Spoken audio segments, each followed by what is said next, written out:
우리에게 주신 말씀은 마태복음 5장 1절서부터 12절의 말씀이 되겠습니다. 마태복음 5장 1절서부터 12절까지의 말씀입니다. 다 같이 읽겠습니다. 예수께서 물을 보시고 산에 올라가 앉으시니 제자들이 나온지라. 입을 열어 가르쳐 이르시되 심령이 가난한 자는 복이 있나니 천국이 그들의 것이며, 애통하는 자는 복이 있나니 그들이 위로를 받을 것이며, 온유한 자는 복이 있나니 그들이 땅을 기업으로 받을 것이며, 의에 지르고 목마른 자는 복이 있나니 그들이 배부를 것이며, 긍휼히 여긴 자는 복이 있나니 그들이 긍휼히 여김을 받을 것이며, 마음이 청결한 자는 복이 있나니 그들이 하나님을 볼 것이며, 허평하게 하는 자는 복이 있나니 그들이 하나님의 아들이라 일컬음을 받을 것이며, 의에 주리고 박해를 받는 자는 복이 있나니 천국이 그들의 것임이라. 나로 말미암아 너희를 욕하고 박해하고 거짓으로 너희를 거스려 모든 악한 말을 할 때에는 너희에게 복이 있나니 기뻐하고 즐거워하라. 하늘에서 너희 상이 큼이라. 너희 전에 있던 선지자들도 이같이 박해하였느니라. 아멘.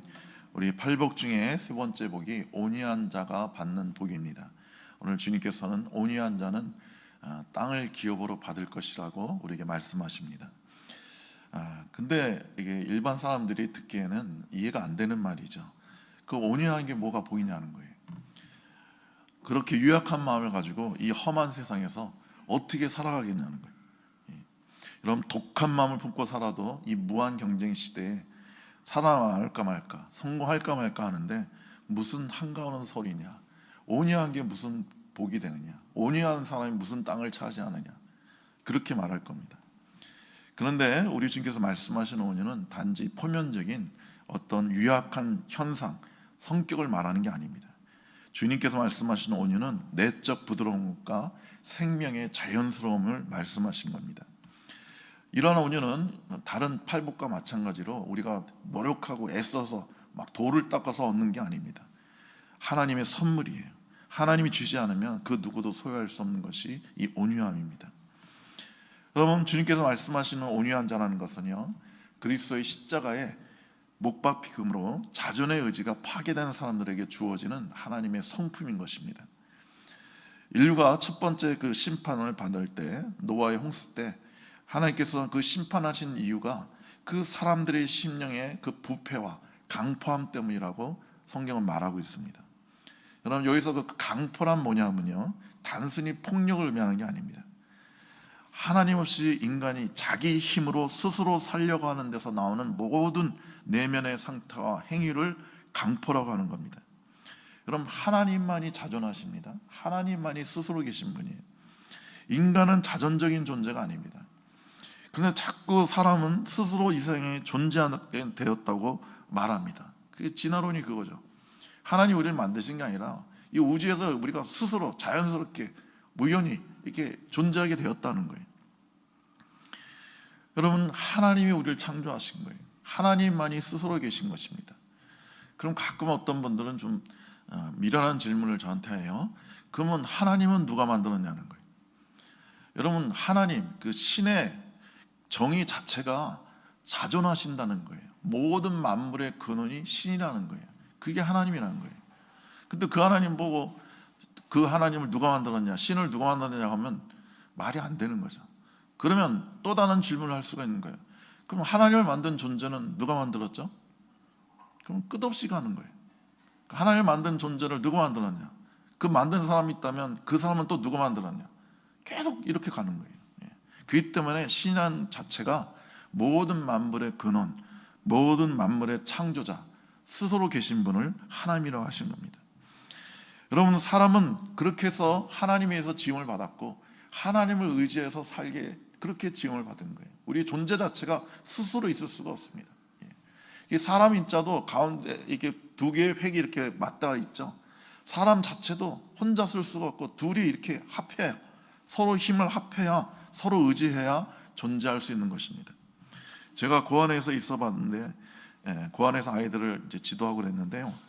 여러분, 부모가 모든 걸 돌봐주고 사랑해주는 아이들과 거의 모든 것을 혼자 처리해야 되며 혼자 스스로 해결해야 되는 그런 아이들이 그 비교해 보면요, 정말 마음 아프지만 엄청난 차이가 있습니다. 여러분, 그 고원에서 아이들이 인생을 혼자 살아가면 그 심령에 얼마나 많은 어려움과 거침이 있는지 모릅니다. 상당히 거칠어져요. 아이들의 삶이 너무나도 삭막합니다. 사람은요, 절대로 도움 없이는 살 수가 없습니다. 오늘날 여러분이 이 자리에 있기까지 여러분은 엄청나게 부모의 도움을 받은 거예요. 형제의 도움을 받고 친구의 도움을 받고 나라의 도움을 받고 수많은 도움을 받아서 이 자리까지 올 수가 있는 것입니다. 나는 태어나서 어렸을 때부터 나는 스스로 내가 밥을 먹고 내가 스스로 자라났고 필요한 모든 걸 내가 취했다, 이렇게 말하는 사람은 미친 사람이죠. 아니면 엄청난 바보인 겁니다. 여러분, 우리는 하나님의 도움으로 살아야 합니다. 하나님의 무한하신 사랑과 은혜와 도움으로 우리는 감사와 감격 속에서 우리의 심령이 따뜻해져야 되는 거예요. 그런 따뜻함으로 다른 사람과도 함께 부드럽게 살고 그들을 도우며 살아가는 것이 바로 온유한 삶입니다. 온유한 것이. 하나님의 공급이 없으면 사람은 자기의 급함과 욕구를 어디서 찾겠어요? 다른 사람한테 찾아요. 내 욕구와 내 궁핍함을 채워달라고 그래요. 근데 그 사람은 아무것도 없죠.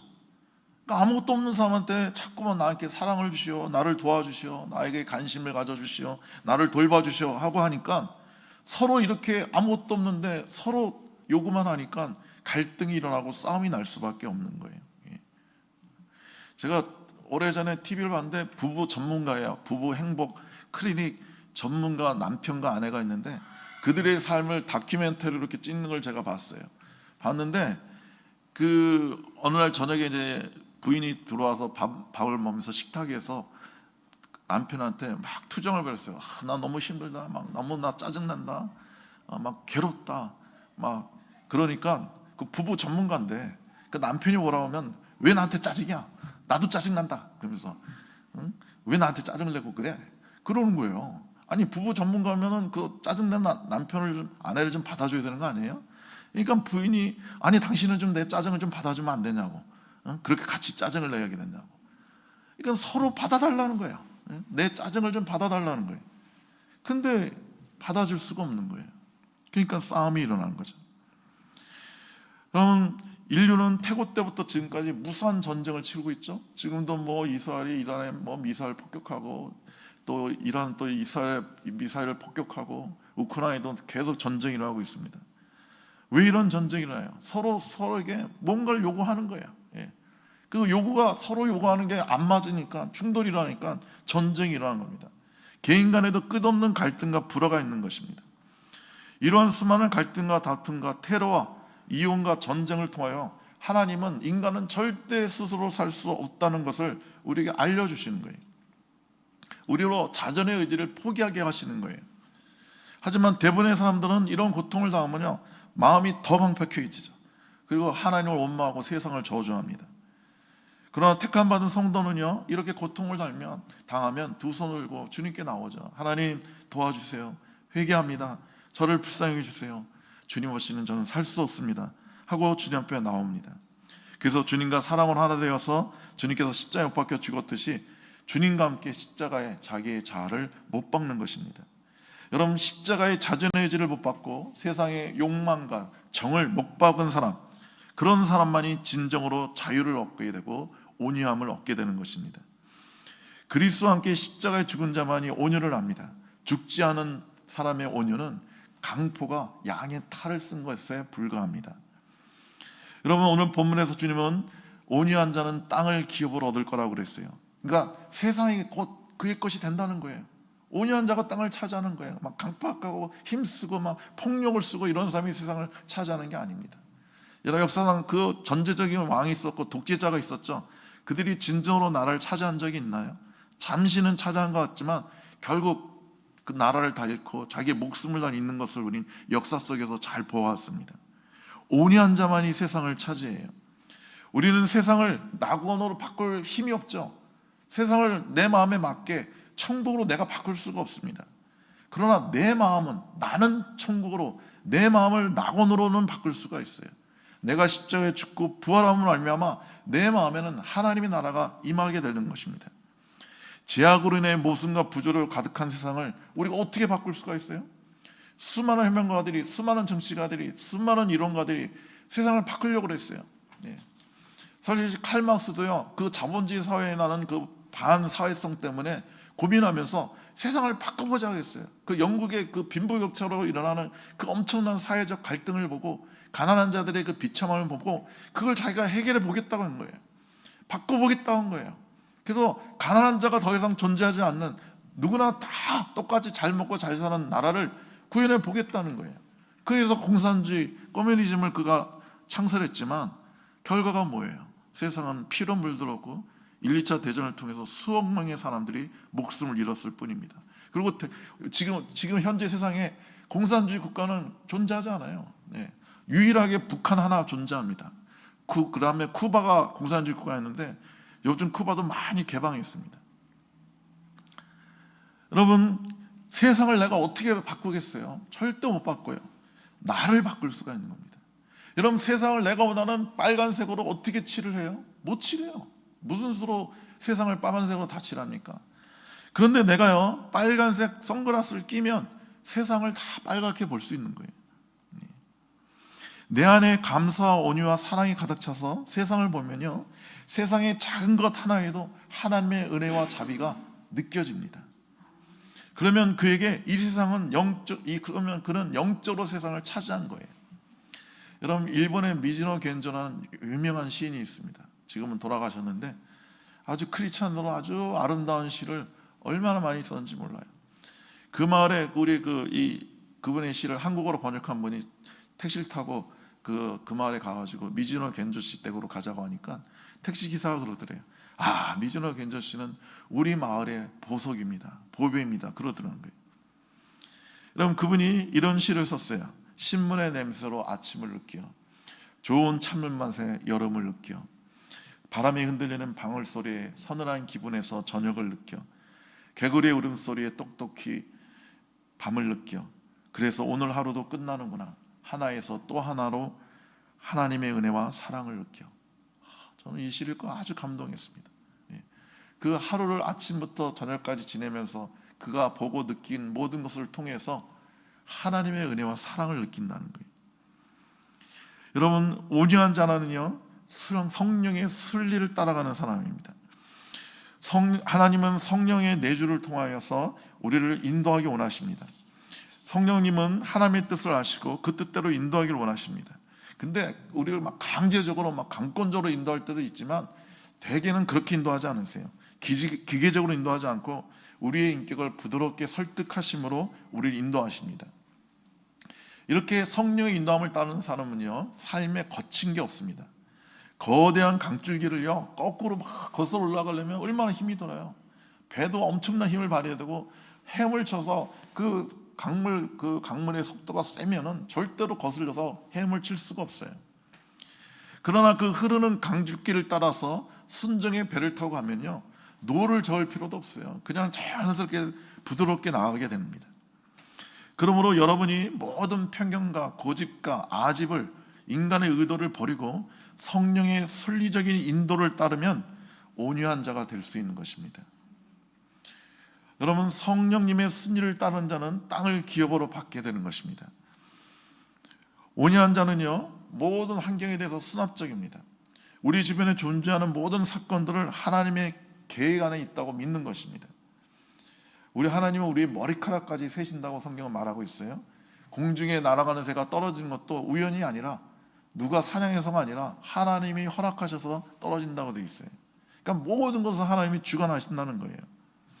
여러분, 요셉 시대에 로마 형제 아구스토가 그 로마 제국의 모든 사람들로 말미암아 고향에 가서 호적하라고 그랬어요. 그러니까 자기 등록을 하라는 거예요. 정확하게 자기 나이, 그 다음에 뭐 자기 이름, 그걸 등록하라고 그랬어요. 그 등록하라고 한 이유는 세금을 거두기 위한 거였어요. 세금을 정확하게 걸려고 그 사람들이, 몇 살의 사람들이 얼마큼 어디에서 살고 있는지를 파악하려고 호적을 하라고 한 거예요. 그래서 유대 역사가 요세푸스의 기록에 의하면 그 당시에 많은 유대인들이 이 호적령을 거부했대요. 그리고 반란을 일으켰대요. 왜냐하면 그 세금 내기 싫어하니까요. 유대인들은 로마 황제에게 세금 내는 걸 극도로 싫어했습니다. 그래서 이렇게 반란을 일으키고 호정령을 거부했는데, 요셉은 좀 부당해 보이고 자기의 그 세금을 내야 되는 그런 일이지만 요셉은 그 호정령에 순종했어요. 그래서 나사렛에서 베들레헴을 자기 고향으로 갔고 거기서 아기 예수님을 태어날 수 있게 된 것입니다. 요셉이 순종했기 때문에 그 환경에, 좀 부당해 보이는 환경이지만 그 환경에 수납적으로 대했기 때문에 예수님께서 베들레헴에서 태어나신다는 그 구약의 모든 예언이 성취될 수가 있었던 거예요. 온유한 자는 모든 환경과 사람에 대해서 수납적인 태도를 취함으로써 하나님의 오묘한 계획에 순종하는 그 비밀을 아는 것입니다. 여러분, 다윗은 아주 온유한 사람이었죠. 다윗이 이제 큰 죄를 졌죠. 밧세바와 함께 그 간음죄를 짓고 그 밧세바의 그 남편 우리아를 죽게 만들고 살인죄를 저질렀습니다. 하나님은 이거에 대해서 다윗이 회개하니까 용서는 해줬지만 징계를 하셨죠. 그래서 그 아들 압살롬이 반란을 일으켜서 다윗은 예루살렘 성에서 이제 도망을 가게 됩니다. 그가 도망갈 때 그 사울의 집안에 있던 시므이라는 사람이 와가지고 막 돌을 던지면서 막 저주를 했어요. 우리 사울 왕을 죽이고 구테타를 일으킨 너 다윗이요, 하나님께서 너를 이제 저주하시고 너를 심판하신다. 그러면서 막 쌍욕을 막 했어요. 그러니까 그 다윗의 부하 장군 아비새가 이 죽은 개 같은 인간이 어떻게 내 주 왕을 저주하리까? 내가 가서 당장 저놈의 목을 치겠습니다. 그랬더니 다윗이 뭐라고 그러냐면, 그러지 마라. 그가 저주하는 것은 하나님이 시켜서 저주하는 거다. 내가 죄를 져가지고 이렇게 무시를 당하고 저주를 당한 거니까 그걸 내가 당해야 되지 않겠느냐 하면서 그걸 받아줍니다. 그 저주를 그냥 들어요. 근데 다윗이 죄를 졌긴 했지만 그 시므이가 하는 저주는 맞지 않죠. 다윗이 언제 사울을 죽였습니까? 다윗이 언제 사울 왕을 구테타를 일으켜서 물리쳤어요? 사울 왕은 그냥 전쟁터에서 죽었을 뿐이에요. 그리고 이스라엘 백성들이 다윗을 왕으로 옹립했습니다. 거기에 아무런 다윗이 개입한 일이 없어요. 근데 이제 사울의 집안 사람이니까 이 시므이는 다윗에 대해서 앙심을 품다가 이렇게 저주를 한 겁니다. 이렇게 부당한 저주지만 다윗은 그 저주를 받아들였어요. 다 하나님이 시키신 거다. 그런데 어떻게 됐어요? 다윗이 그 저주를 받아들면서 뭐라 합니까? 하나님께서 내 억울함을 들어주실 것이다. 이 저주를 이 때문에 하나님께서 역사하실 것이다. 이렇게 얘기했는데 그 말대로 됐죠. 다윗 왕은 다시 왕이 되었고 시므이는 결국 솔로몬에 의해서 죽임을 당하게 됩니다. 여러분, 모세도 온유한 사람이었죠. 모세는 모세보다 온유한 사람이 땅에 없었다고 성경은 말하고 있어요. 그가 한 번은 그 구스 여자를 첩으로 받아들였죠. 그러니까 흑인을 받아들인 거예요. 그러니까 그의 그 형과 여동생인 아론과 미담이 그 누나가 그 왜 이방 여자를 취하느냐, 그거는 옳지 않다고 막 비방을 했어요. 그런데 그 비방이 어느 정도는 맞죠. 왜 이방 여자를 왜 취합니까? 그런데도 그 모세는 그 비방을 그냥 받아들였어요. 가만히 있었어요. 그랬더니 하나님이 나서셨습니다. 어찌 감히 내 종을 너희가 그렇게 쉽게 비방하느냐? 그러면서 미리암에게 문둥병이 발현이 됩니다. 그러니까 모세가 하나님 불쌍해달라고 치료해달라고 간절히 기도해서 미리암의 문둥병이 치유가 됩니다. 그러니까 모세는 자기를 그렇게 비방하고, 그는 왕이지 않습니까? 일종의 제사장이고 왕인데도 불구하고 자기에 대해서 그런 비방도 다 받아들였어요. 이런 모든 환경에 대해서 수납적인 사람은요, 모든 환경을 자신의 것으로 받아들여 유용하게 사용하는 것입니다. 근데 교만한 사람은 반대죠. 그들 눈에는 세상이 엉망진창으로 보여요. 모순투성이로 보여요. 부조리로 가득한 세상으로 보여요. 그래서 일만 왜 하나님 이렇게 하셨습니다 그러고 하나님께 항의합니다. 세상을 저주하면서 이놈의 세상 뒤집어져라 막 이렇게 얘기합니다. 그래서 혁명이나 미명 안에 수많은 피를 흘립니다. 교만한 자의 눈에는 자기 것이란 하나도 없어요. 그러나 온유한 자에는 모든 것이 합하여 선을 이루고 그의 것이 되는 것입니다. 여러분, 온유한 자에게는요 선택의 갈등이 없습니다. 아브라함이 이제 그 본토妻子 아비주를 떠나오면서 사실은 아무도 데려가지 말라고 주님 말씀하셨는데 그 명령을 어겼죠. 그래서 조카 롯을 데리고 가나안 땅으로 갑니다. 자, 롯은 아주 어린 사람이었던 것 같아요. 그래서 아브라함이 아버지처럼, 삼촌이지만 아버지처럼 그 롯을 키워줍니다. 그래서 롯에게도 양을 주고 재산을 줘서 관리를 하게 해요. 그랬더니 나중에는 이 양들이 많아지니까 이 목초지 가지고 롯의 그 목자들과 아브라함의 목자들이 서로 다투는 거예요. 그러니까 서로 좋은 목초지를 찾아야겠다 이거죠. 그러니까 아브라함이 롯을 불러서 야, 너랑 나랑 싸우면 되겠느냐? 이제는 헤어져야 될 것 같다. 자, 동서남북을 보고 네가 좋아하는 땅 먼저 선택해라. 먼저 선택해라. 그 네가 좋아하는 대로 가라. 그 땅을 차지해라. 이렇게 말을 했어요. 그러면 롯이 정상적인 사람이라면 아이고 삼촌 무슨 황송한 얘기예요. 내 재산 다 삼촌이 주신 건데 내가 무슨 좋은 데를 먼저 차지해서 갑니까? 삼촌이 먼저 좋은데 선택하세요. 그리고 저는 딴 데로 가겠습니다. 이래야 정상이죠. 근데 롯은 뭐라고 그랬죠? 그냥 욕심에, 세상 욕심에 눈이 그냥 복숭아 씨처럼 빨개져가지고 막 사방을 들이벙 봅니다. 그리고 소돔과 고모라 땅을 봤더니 거기 낙원같이 보였더라. 이렇게 성경은 말하고 있어요. 여러분, 소돔과 고모라는 하나님이 멸망할 땅이었죠. 멸망할 도성이에요. 그런데 이 사람 욕심에 눈이 머니니까 거기가 천국처럼 보인 겁니다. 그러니까 거기가 너무 목초지가 좋고 그러니까 절로 가겠습니다 하고 선택해서 그걸로 가버려요. 그래서 어떻게 됐죠? 결국 그렇게 돈돈하고 그렇게 세상적인 물질을 추구하던 롯은 모든 것을 내려놓고 개나리 보찜 하나 들고 도망 나가고 산으로 가야만 했어요. 또 사란 안에는 소금 기둥이 됐고. 그러니까 세상적인 것을 취한, 욕심에 취한 그 롯은 패가 망신하게 된 겁니다. 근데 아브라함은 양보했어요. 선택하는데 뭐 갈등이 없었어요. 충분히 양보할 수 있었어요. 왜? 하나님이 나와 함께 하시니까. 하나님 나를 부유하게 하시는 분은 하나님이시니까. 그러니까 롯이 선택해서 간 다음에 하나님이 아브라함이 나타나셔서 뭐라고 합니까? 살아난 아브라함아, 동서남북을 바라봐라.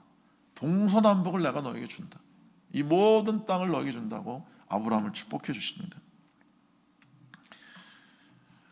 여러분, 사람들이 선택하기 어려운 것은요, 쫙 따지기 때문에 그래요. 어느 게 더 나한테 이득이 될까? 어느 게 나한테 더 돈을 벌어줄까?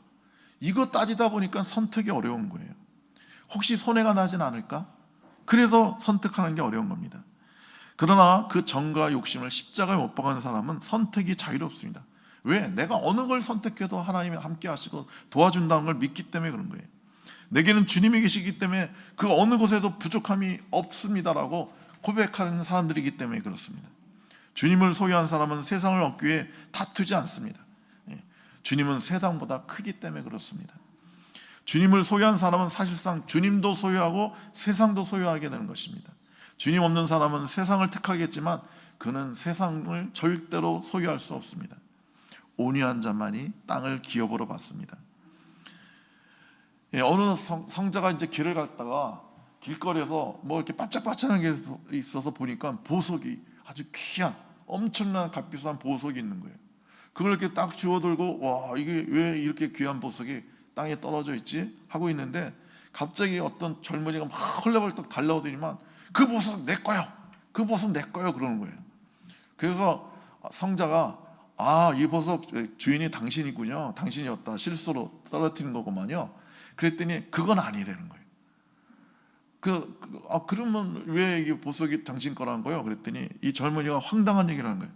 제가 오늘 아침에 점을 봤는데 그 점쟁이가 이 길로 가면은 여기에 오면은 보석을 발견할 것이라고 점을 쳐줬다는 거예요.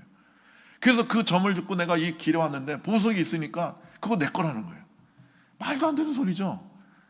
근데 성자가 뭐라고 그랬냐면 듣고 보니까 당신 게 맞네. 맞아요. 이거 당신 겁니다. 하고 보석을 주고 성자는 그냥 아무 미련 없이 그냥 길을 가는 거예요. 그랬더니 좀 있다가 그 젊은이가 또 헐레벌떡 또 차오는 거예요. 쫓아가서 잠깐만 기다려달라고. 왜 그러냐? 아니 내가 가만히 생각해 보니까 이 귀한 보석을 아무 꺼리낌 없이 아무 갈등 없이 저한테 주는 걸 보니까 이 보석은 진짜 보석이 아니고 이런 귀한 보석을 쉽게 남한테 줄 수 있는 당신의 마음이 보석 같다고. 저도 그 마음을 좀 배우게 해달라고. 제가 필요한 것은 바로 그 마음의 보석인 것 같다고. 너무 멋진 말 아닙니까? 제가 이걸 어느 글에서 책에서 읽었는데, 여러분 이 성자는 얼마나 온유한 거예요. 얼마나 욕심이 없는 겁니까? 얼마나 세상 것에 매이지 않는 거예요. 이게 바로 가장 보석 아닙니까? 우리가 소유해야 될. 이게 바로 온유함인 거예요. 이 세상은 너무 폭력적이죠. 너무 거칠어요. 예. 언어적인 폭력이 있습니다. 정서적인 폭력이 있습니다. 신체적인 폭력이 있습니다. 여러분, 그 폭탄 터뜨려서 지금 많은 사람이 죽죠. 멀쩡한 군인이 죽은 게 아니라 멀쩡한 시민이 죽었어요. 그러니까 그 미사일 쏘는 사람은 아는 거예요. 이게 군사적이 아니고 민간인이 사는 데인데 걷다 미사일을 쏘는 거예요. 그거 어떡하라고.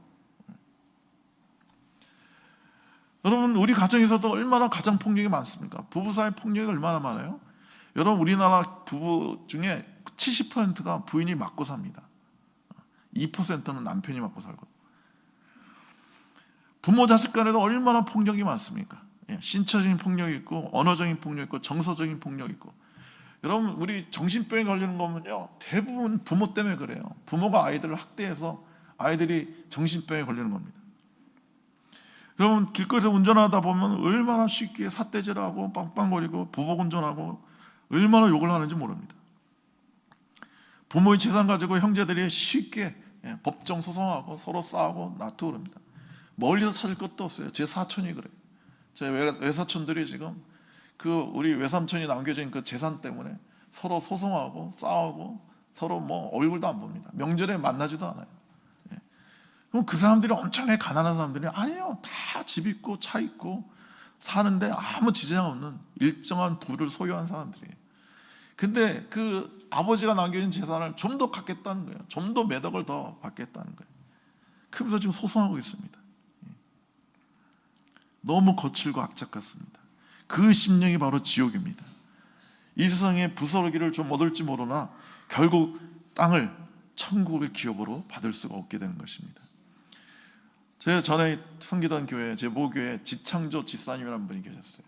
아주 어려운 분이에요. 애는 4명인가 5명인가 그런데 시장에서 채소 장사하는 분이에요. 어느 날 아버지가 돌아가셨어요. 그래서 이제 아버지가 남긴 유산을 어떻게 나눠 가느냐 가지고 그 삼형제인데 이분이 막내예요. 그 첫째 형, 둘째 형이 막 서로 더 갖겠다고 난리 피는 거예요.